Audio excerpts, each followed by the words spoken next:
Hi everyone, I'm Alex with our Wargame, and today I'll be showing you how to paint a skeleton warrior for Age of Sigmar. The techniques used here will be explained in as much detail as I can and can be used to paint skeletons of any kind, also outside the Age of Sigmar, so stay tuned. So for the techniques that we will be using to paint these, we will be requiring to have it primed white before we begin, as you can see here. To paint it, I'll be using two brushes. I'll be using any broad brush. I am using the Wargamer Regiment from Army Painter. And you will need a detail brush like this one, which has a bit more of a point to it, and really the point is the one thing that matters here. So we have a white primed skeleton, and we're going to start off with using Citadel Contrast paint. We will be using Skeleton Horde. Give it a bit of a shake and apply straight from the bottle onto the skeleton on each piece that you want to have as a bone color. So I always usually start from the rib cages, because it's easier to get the skeleton hood in here first and get a bit of a feel for painting and stroking. I don't much mind if I miss here or hit something else, because there will be plenty of layers to come back and fix them. So we go, and we are of course using the Regiment brush for broad strokes. I am attempting here to make sure that I cover everything, so I won't have to go back and fix quite as much, while also attempting to hold this under the camera so you guys can probably see it, you guys and girls. Here we go, like so. There's also a bit of skeleton bone in here that I should make sure to cover. Once again, don't be afraid to hit, because the contrast color is very good at also simply creating shades and shadows, giving you a bit of a cover-up in case you mess up, and most people do. Just like how drawing artists are in need of rubbers and erasers, painting artists should always have some extra white near, so they can go back and fix it in case something goes wrong. Broad strokes with the Skeleton Horse. And now, while we are using a Citadel Contrast, we won't be using Citadel paints only. We will also be going to use some army painting bottles. This process is intended to take about 30 to 40 minutes to produce a pretty nice looking skeleton. By the end of it, here we go, make sure that you draw the paint so it doesn't clutter too much by the head. It can clutter near the edges where the eye sockets are going to be, but don't leave it cluttering on the top of the skull, because that will create some nasty puddles that you do not want, or with this method do not, you might for others. Sure, go into the crevices down here, cover them up quite nicely. There we go. Get the fingers, and now for the front of the legs, simply sweep by like so. Here you can here you can let it clutter just a bit. That's not going to make much of a difference by the legs, because we will be returning to them once we get into highlighting. There we go. And just a bit. You can thin it down if you want a very bright skeleton, but as you are going to be applying brighter lights later on in the process, I do myself find that going with the straight out of the bottle works quite well.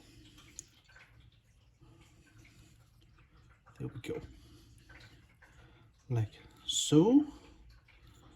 And taking a quick skin, we missed a spot up here. Make sure to draw it. There we go. I use contrast paints here only as a base paint. There are going to be a lot of highlights. There we go. There we go, getting the hand as well. And there we go. Now it has been covered in bone. Skeleton Hordes. Now we are going to be painting the metal, and for that I will be using gunmetal from the Army Painter, this one. And I'm not going to use this purely out of the bottle. I'm going to add just a bit of water, usually 2 drops, and then stir it a bit to thin it down. Always remember, thin down your non-contrast paints. Also shades often and tones often need a bit of water as well, just to be nice. I am once again going to be using the Regiment brush to apply this. So get the model out and apply it to the metallic parts. For this particular skeleton, that would be the sword. There we go. And nice, it can be a pretty thick coat here. Just make sure that if there are any crevices, that you don't get too much in there, because you want the shade to really sink in. With this one, we'll do this. Now, I'll need to be a bit more precise with it, and so my brush here, I twist at the edge of my dry palette, and then I apply to the shield, like so. Like so, here and here. There we go. I can also see that I actually missed a piece of skeleton right there, because it has a skull, which is going to be painted in skeleton horns. So we'll return in a moment to do that, once we are done with the metallic paints. Remember that you should never ever use metallic paints with your wet palette, because it can cause some of the fibers to disperse and ruin the sponge beneath. So don't do that. Most people will tell you so, though. Look at this, we have applied metal successfully to the edges. There we go. I always start with a darker tone of metal, and then I move upwards. Now here we have a very different metal in here. It's the chainmail. For that, I'm going to try to paint it by side swiping my brush a bit, so that I won't get too much paint into the little holes. So run the brush sideways and stroke it quite a few times, like so.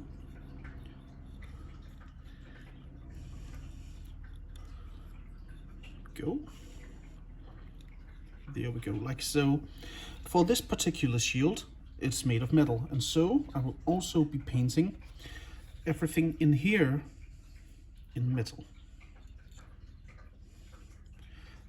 Many skeletal shields actually use wood, and so I most often use wood for the inners of the skeleton shields, but this one is a metallic one, so we'll be using metal in here. There we go. Having a look at the edges of the shield, just to make sure that I don't leave any blind spots.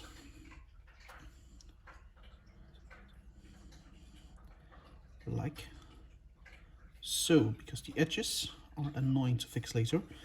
Let's check. It looks fairly covered up.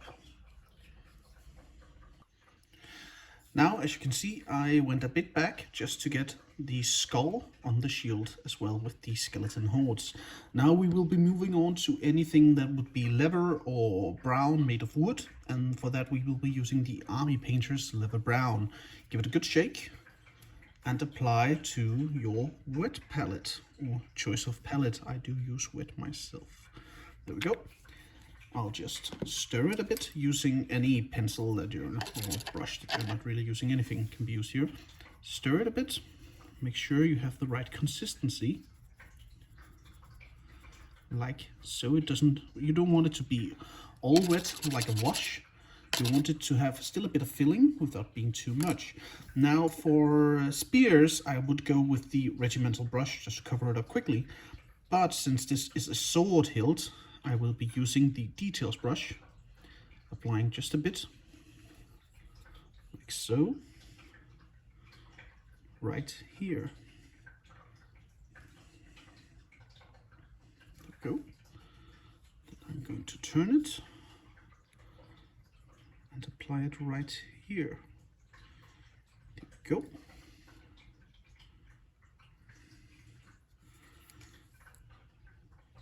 Like so. And then this skeleton has a belt that springs right here. Let's make sure to get that as well with the leather brown.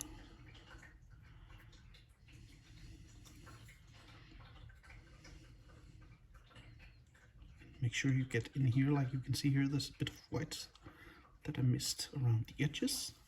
Let's make sure to get that as well. It runs all the way down here to this point. Making sure to get the edge as well. Oh, sorry. Making sure to get the edge as well here. There we go. And that's it for the brown. Let's get the edge.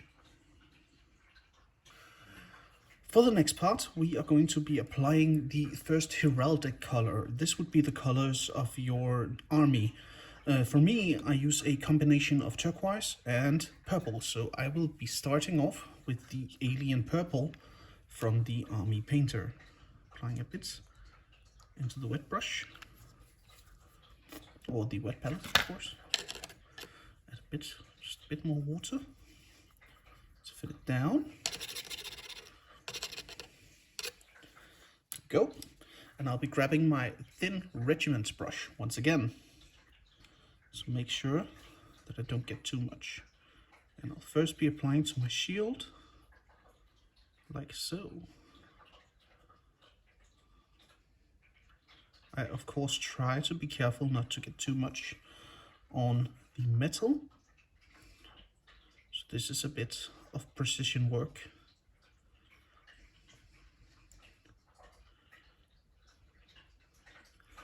Go.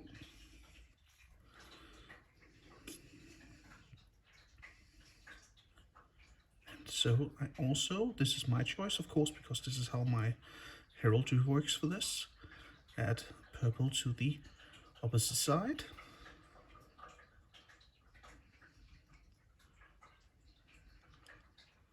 Like so. So to have it match the other skeletons I've painted, I'm also going to be painting much of the clothes. It has purplish. We'll be running that here, way down here. Good, like this.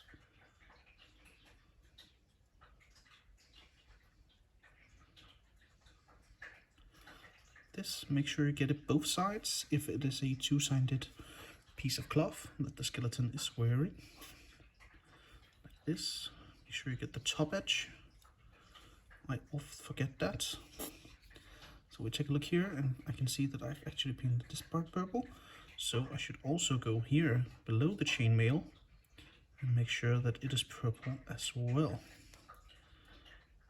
Get the lower edge, like so. And move in here, like this. There we go. And that's it for purple. Moving into the turquoise heraldry, I'll be using Hydra turquoise from the army painter. Let's apply it right here. Once again, get it into the wet palette. Apply just a tad of water to thin it down. Stir it well. This one needs a bit more, I believe. There we go. Clean the brush. Get your mini and get out your details brush. We will be applying to the pieces of heraldry that did not get purple, so we will start over here. I am using turquoise and purple to add these dread dead colors. I feel there's some coldness. You can tell that these are colors of the dark world. And I feel that goes well with death armies and death minis. Also, turquoise and purple looks pretty good together. Here we go. Make sure once again, try to not hit the metal.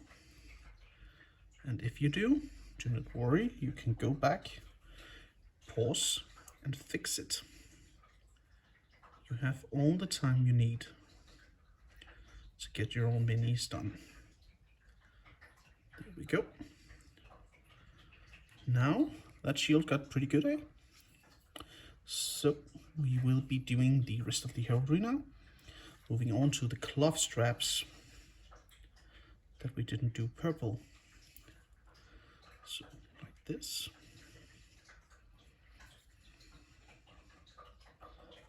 Like this. There we go.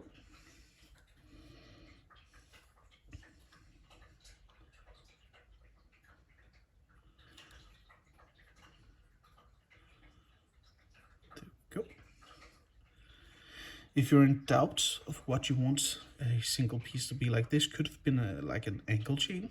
I'm starting to think it could be like a handcuff or a leg cuff or something that he was tied to something. Just paint it how you see it, because at the end of the day it's your mini. So while this could have been a chain, I'm going to be painting it as a piece of its heraldry, because it's my mini, so that's my choice. Adding the turquoise up here as well. Go. Go.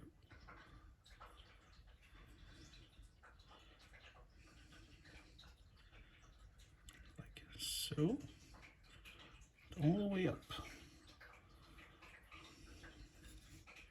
There's just a few more pieces. This one has a lot of heraldry actually. A lot of scarves and tattered cloth pieces.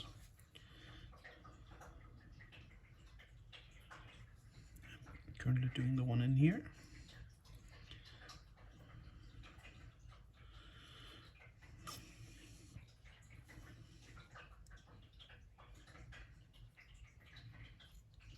Like so. Go in here. Good.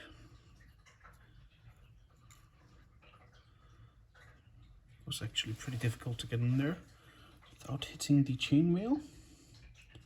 This is why we used the regimental brush for this, or the details brush for this, of course. Now for the final strap.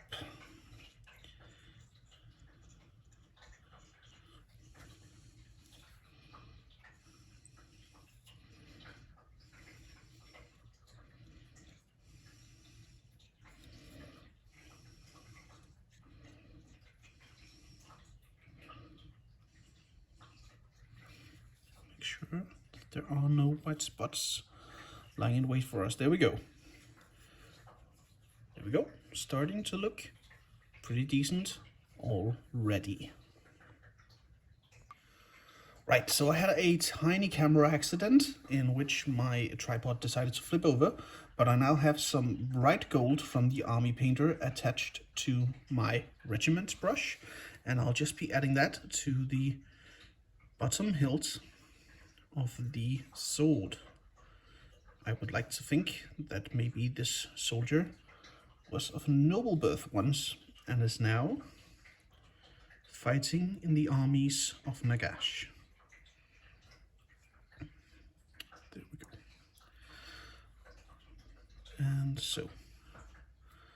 And so we are done with the regular basing of the miniature. For the next part of the painting, we will be using Strong Tone from the Army Painter. You could also use Agrax Earthshade or any other brownish tint tone shade you want to use. I applied just a bit of water to 2 drops in my dry palette. As you can see over here. Bring it down. And for this, I'm grabbing the biggest brush I have available. I have this one, which I stole from my daughter, just giving it a bit wet. You can treat this brush in harsh ways because all it needs to do is sap up and apply to the model. This does not need to be pretty. It simply needs to cover up and create this feel of earthly tones, especially on the weapon. Go on the chest, on the metal, making it seem, I guess rusty might be the right word, right? It also creates this nice sink of toning, which is why I like to use the Army Painter one, because I feel like the Agrax Earthshade doesn't do this quite as well. Get it in there. This will also cover up mostly any bare spots of white that you might have left behind while you painted the skeleton horde part of your skeleton. Now it has to dry. While waiting for the soft tone to, strong tone of course, to dry up, we will be starting to work at the base of the model. So I use, this is anything you prefer, right? But for this I'll be teaching you how, or showing you how to make some muddy earth, muddy dirt, with a few rocks and a bit of grass. And for that I start off by taking my Wildwood Contrast, and with the Regiment brush I apply it to the entire base, including the trim, because this also sort of paints the trim.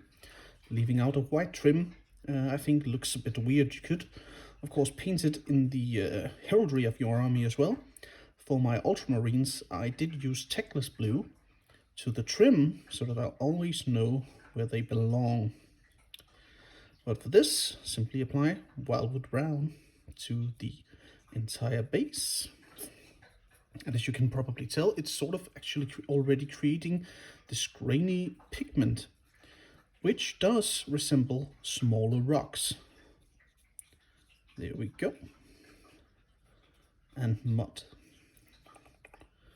There we go. Once you are certain that you have cleaned that up, you are about ready to move on. As our skeleton warrior is now starting to dry up, you can already see that it is ready for battle. But what we're going for here isn't just tabletop ready. We want to enhance it quite a bit and create a more realistic and more bright feel to it as well. So we will be proceeding by using the Citadel layer Ushabti Bone. Give it a good stir, good shake, and then get some of it out into your choice of wet palette or other palette. As before, you're going to need quite a bit, so I always make sure I add quite enough of it. So we thin it down once again. Go. Thin it down using plain water.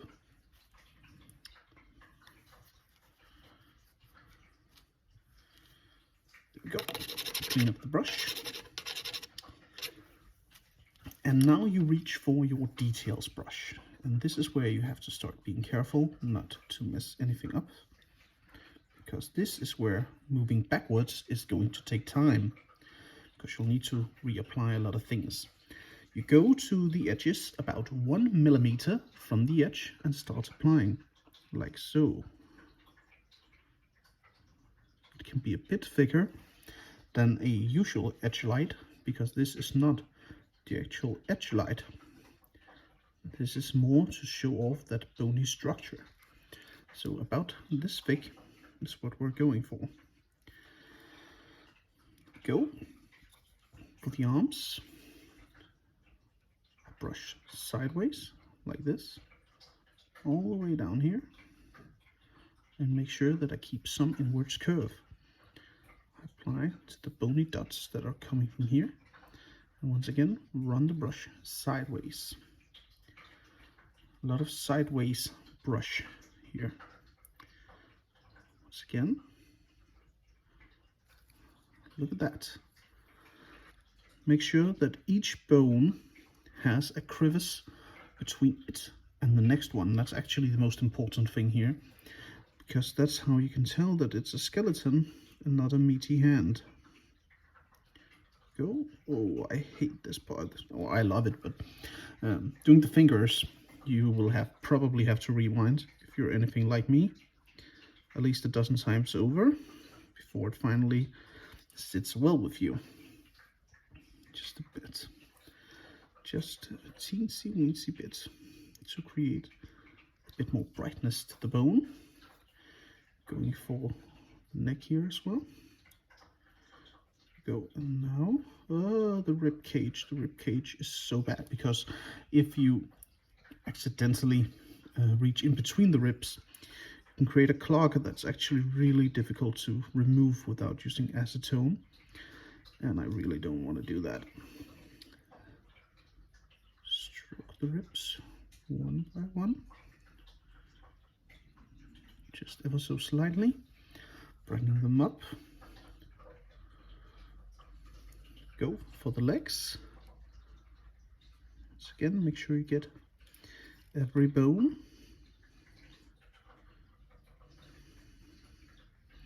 So that there's still some darkness there to show where it separates. For the feet, you don't have to be quite as careful because they are, many of the feet aren't very well forged in the plastic, so it's not always as well as this one where you can actually tell where the bones are. Just keep to making sure that you only hit one bone at a time. If you're ever in doubt, just don't take the stroke, measure again until you feel comfortable with making and applying the paint. It's easier to think an extra time than going back and redoing it. Go. There we go. Go. Up, up, up, up. Sideways strokes for the feet. Once again, easier. So for the shield, which is also a skull, we'll be going in and highlighting closest to the center, like this. And the eyes, down here. There we go. And now simply stipple also calmly, and go just a bit up here as well, so that there's a shadow reaching downwards towards the flat end. Moving back up here, you can also catch any place in which you mispainted before, like I did right there. No one can tell once you're done. There we go. Back here, just about a millimeter.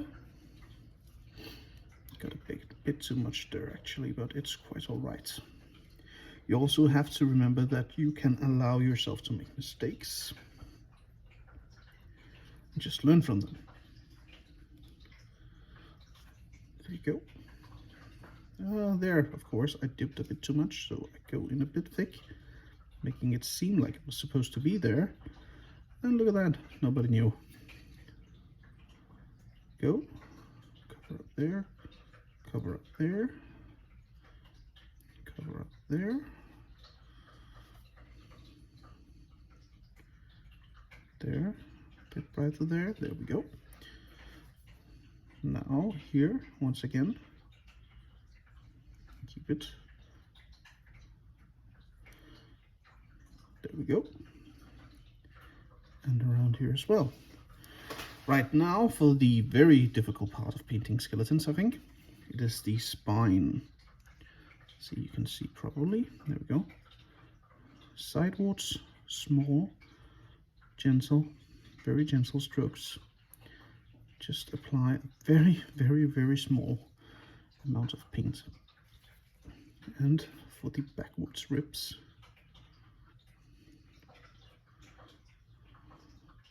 and as you can see, I messed up there, so I clean out my brush and I go in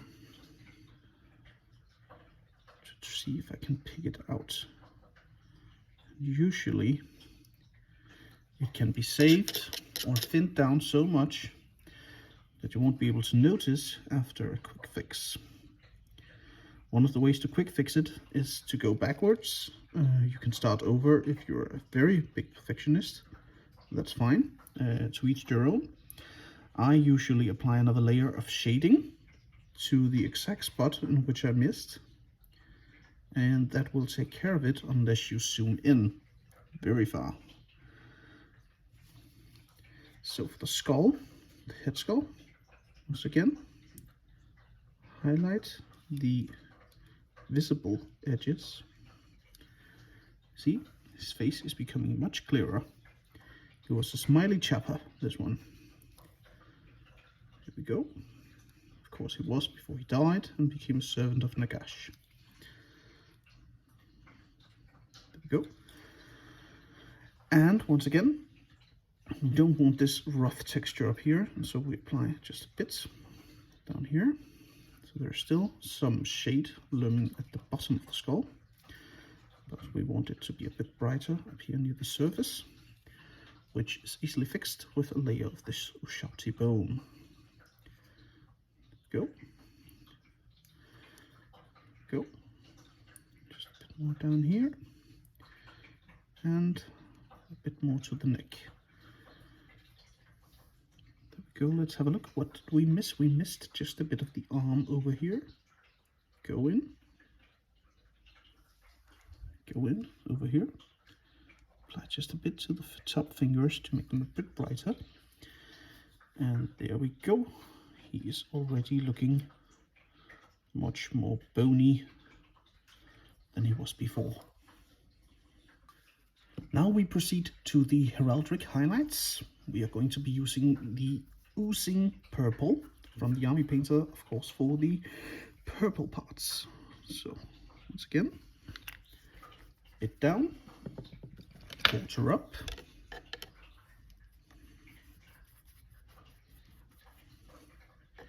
Actually, I think I got a bit too much into the palette there, but it seems rather okay now. Clear it up and proceed to grab your details brush. A bit to the point, as we did with the Ushabti bow. And this is where we apply a bit of the heavy metal kind. We are going to be edge highlighting the purple. Move ever so slightly along visible edges to keep it good and bright, like so. I feel this add a bit more depth to the miniature without taking over completely. I usually don't go for the entirely white highlights. For one thing, they make it quite easy to tell if you made a mistake, and you want to look at it as a learning opportunity, not as a failure. I think these just slightly brighter highlights do that quite well, because I can still see if things go entirely wrong, but it doesn't bang me in the head. There we go. Go just a bit brighter up there. And over here we had down here, come down, apply to the edge. For the shield, it's already pretty well highlighted. I'll just add just a few small strokes and make sure not to catch any of the places which had a lot of shade, like this. And then, like here, there are small holes in the shield, so I'll be doing a bit of edge highlighting to them as well, but only ever so slightly, because you don't want to take anything away from the miniature. It's just in the right amount, like so. Leave it to settle in. For the turquoise highlights, we will be using a bit of a blending technique, and so I'll be cracking open this bottle of Viking Blue from the Army Painter, and I'll add just a bit right here just a little bit right next to the turquoise. I will be drawing a lot of water in between here, and then start stirring until the two pools find each other, and I'll draw a bit together like so. As you can see, they blend quite well. Green, because blue is one of the ingredients for green, as you mix blue and yellow to make it. There we go. It is now a bit brighter than the regular turquoise. So we will be using that right here in the center as the highlight color. So we'll draw to the edge here. And if you make it a bit too blue, just come back and add a bit of turquoise afterwards. No harm done. Add to the edges using your details brush.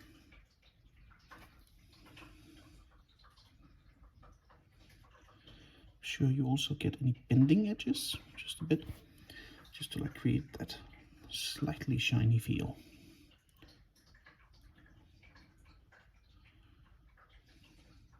Go like so.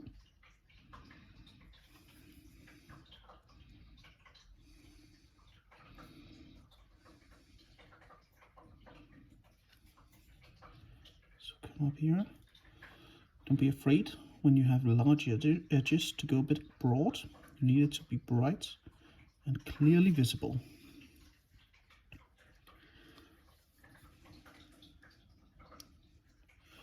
Like so. Once again, using a bit of horizontal strokes here to get it in there. Like this, there we go. That looks pretty nice for the cloth.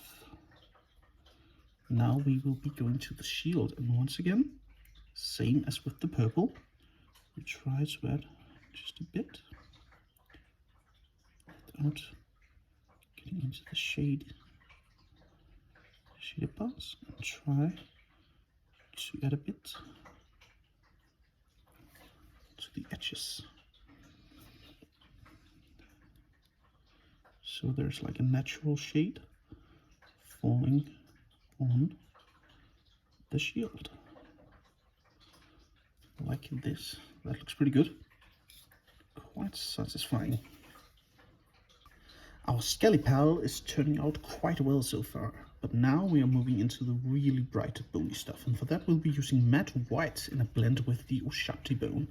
So once again, I give up the shake, the stir here. We get a bit out. Oh, that's too much, way too much. Let's hope we can control it. Grab our blending brush. And now I'm going to move it a bit because I got way too much, right? Draw on water and start mixing with the Ushabti bone, blending. And I don't want it to be entirely white, so we'll have to fix that. Maybe a bit more water here. It's all depending on how bright you want your bones to end up. I don't want mine to be white, so I'll just keep blending until I am satisfied. This right here is looking pretty good. It's pretty bony. I would say that's a good bony color. You can tell it's brighter than the Ushabti brown, and yet it is not completely white anymore. That's sort of the tone I'm going for.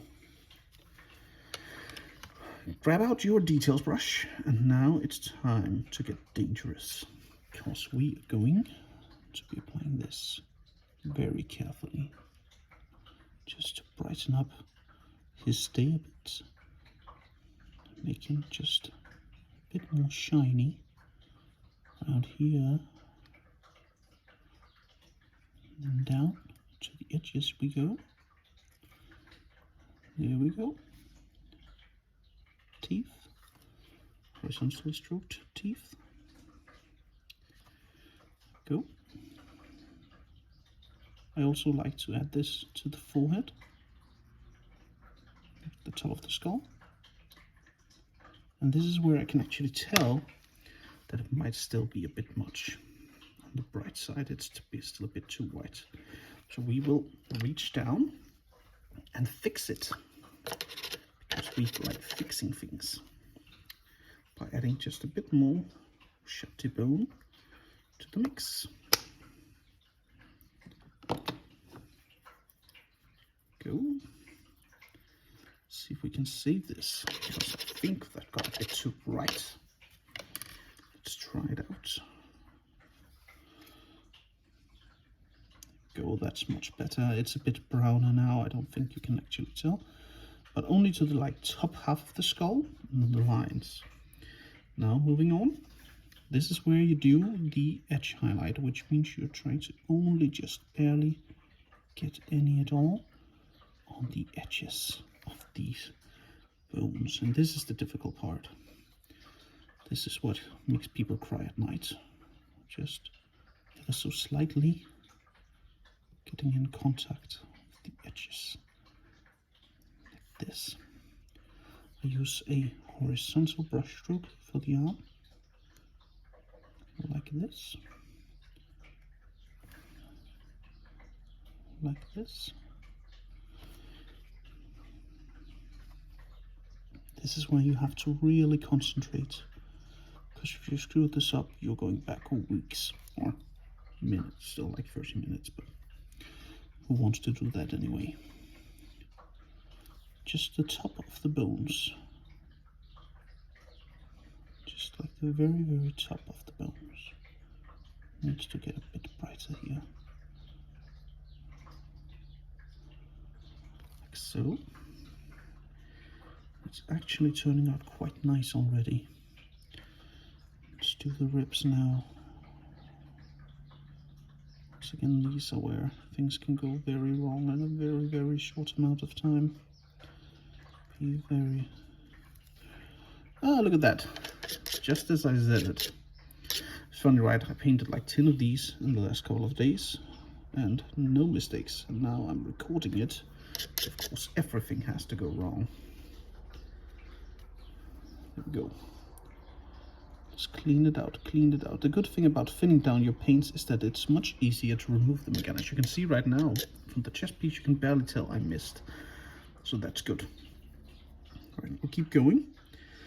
It usually happens for me when I get my paint too wet, so it starts to run.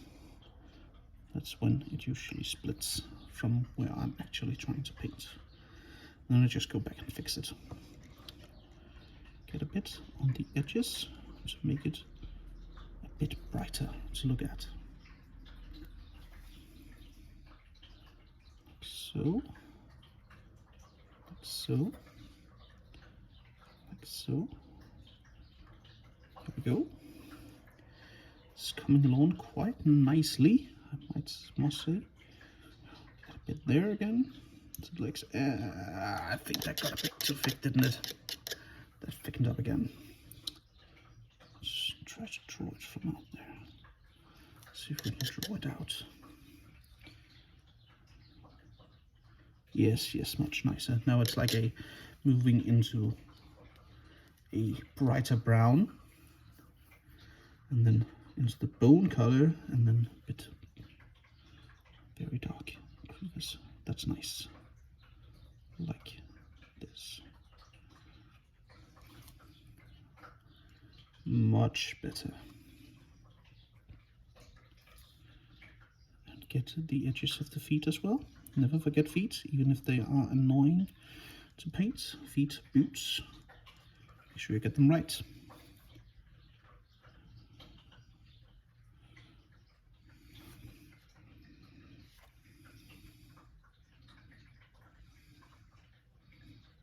Go, go, just about the edges, just by the edges still. Now, once again, vertical, small, horizontal, not vertical, dear God, no, not vertical, horizontal, small strokes at the center the spine with just a millimeter in between, so that you can see quite properly where the bones disconnect if there are no joints. Go back and apply yet another layer to the ribs.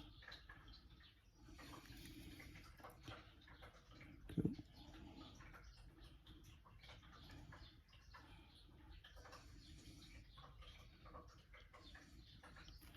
Nice, that ended up quite well. I said before actually painting the right one, let's bet I'm about to screw this up again. No, it didn't. That's nice. There we go. Landed that one quite nicely. Did we miss anything? I don't think we did. It's starting to come up. Let's add a bit more brightness to the shield as well here, so that we can really tell this skull apart. Like so. There we go. And then the thumb. The inner bone. There we go. And I can actually see here that we missed a piece of the arm over here, so we're just going to once again add the same strokes as before.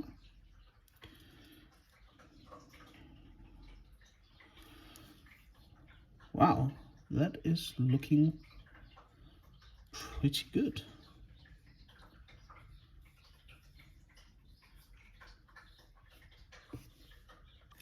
To finish off the metal, we will be using plate mail metal from the Army Painter. Just get, once again, a few drops into your, that's actually too much, but get a bit into your palette. And throw some water in there. This one you'll need to thin down quite a bit so it doesn't take over anything, because we are at the final steps and we really do not want to mess up at this point. There we go. Thin it down quite well and get out your details brush. Apply just a bit. And first of all, we are going to be applying to the shield, where we use it on these small dots to make them brighter. Like so. Now we're going to run it about the edge, sidewards stroking. Just a bit. You're not supposed to like tell that it's there. It's supposed to look like the edges are more lit than they would have been otherwise. Just simply supporting what is already there. Don't let it take over, or it's going to be a bit much. Curve with the shield, don't force it, curve it with. Same here. Now the shield has a lot of lines here, so we apply just a bit in here, just a bit over here, just a bit there, just a bit there. Then we follow these carefully. Get about the edges. Get about the edges. There we go, that's the shield. Now for the sword, I apply to the short sides here, actually the long sides, but no, the thin ones, the thin sides I apply to. There we go. Simply to make it seem brighter from up and brighter from below. Like so. Get in there just a bit from the side, so you can still tell it's a bit darker in there than it is on the edges. Now trace this line down the middle just as well as you can, because that's where it has its high points. There we go. So the chainmail is very annoying to highlight. I am going to simply add a bit near the edges, because I already feel like, if you look, it actually looks rather well. So I just added a bit to the edges there, a bit more to the edge up here. And there you go. There's your painted skeleton. I was about to say, but we're still missing one point. So we are reaching the final piece of the skeleton model before we move into basing, and we are going to be applying a bit more bright gold as we did before, because we're going to keep this shiny. So we'll be applying it to the hilt, stir a bit. There we go, just to make it bright and clear where the hilt is. There you go. And I'm not going to cut for this. I'm going to paint the gem on the hilt in the heraldic color. So I'm going to make it turquoise on this side and purple, bright purple, on the other side. There we go. That's the skeleton model done. Let's move on to basing. I base most of my models in 3 simple steps. First of all, I'm using Army Painter exclusively terrain, because I felt that was more me than the terrain piece. So first we'll be applying the Battlefield Spacing Glue, which is water-based, so you can clean it off most things that you use to apply it. So I apply it just a bit to the base, like this. 2 pretty gentle dots. And I grab this. This is a letter opener that I got from many years ago. And I use it to swipe this water-based glue around the base, like so. Don't be afraid to get some of your miniature. I know it's white now, but it won't actually be showing up later. There you go. There you go. So now that it's all white, you take this letter opener, or whatever you use to scoop it, and dump it in water, because that will dissolve all the glue. Make sure you get the lid back on your glue, or it dries up. For the next step, I grab the terrain I want to add. I use these. These are like, you know, rough earth or something, small rocks. Let's call them small rocks. And I just, I grab a few between my fingers, like this. And then I drizzle onto the glue.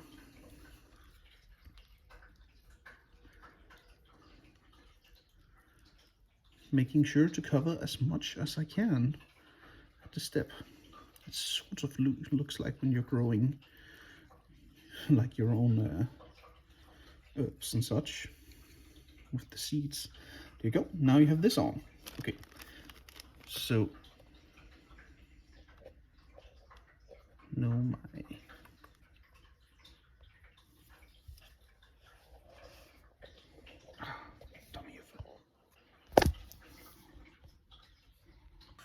When you drizzle your dirt on top of the base like this, it makes for a rather nice look. But I would recommend you be smarter than what I was right here, and I told myself many times not to do it. Don't do it atop your dry palette, or you will have to change it all, or your wet palette. You will have to change all your paints afterwards. It happens, everyone screws up sometimes. Well, next up, to apply grass to this dirt, just to give it a bit of a differential, I use a bit of Loctite super glue. You could use most kinds of super glue here. Just really carefully. Don't use an empty bottle. I have many of these lying around. Sometimes they end up empty. Let's see if this one has any left. It does. Just apply where you want the grass to go. And then reach for your grass. I keep mine in this, so it doesn't like go away. Once again, reach in with your fingers and try not to apply more than just a slight drizzle near the edges, which will make for patches of grass. I also like to apply some to the other side so that it seems like there are terrain features on both sides of the model.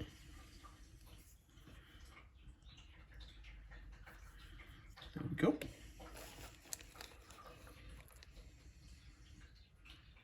Just gonna drizzle. Just place it down. Finally, I apply a bit of super glue in between the grass, or right behind the model. Right there. And I add a single larger piece of terrain For this one, we'll go with one of these rocks. These are larger rocks from the Army Painter. Apply them. I think they're actually made from the cork from wine bottles. So push down for, I guess, 5 to 10 seconds. 1, 2, 3, 4, 5. And it should stick there. And now you have a pretty well-based miniature. By the very end of everything, you're going to end up with something like this. A decently quite well-lit skeleton on a pretty well-detailed base with a few terrain pieces.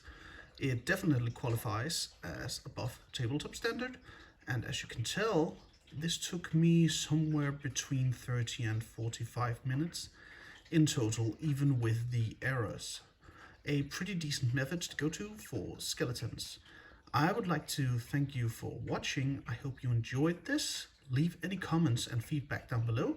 We'll be seeing you next time at our war game.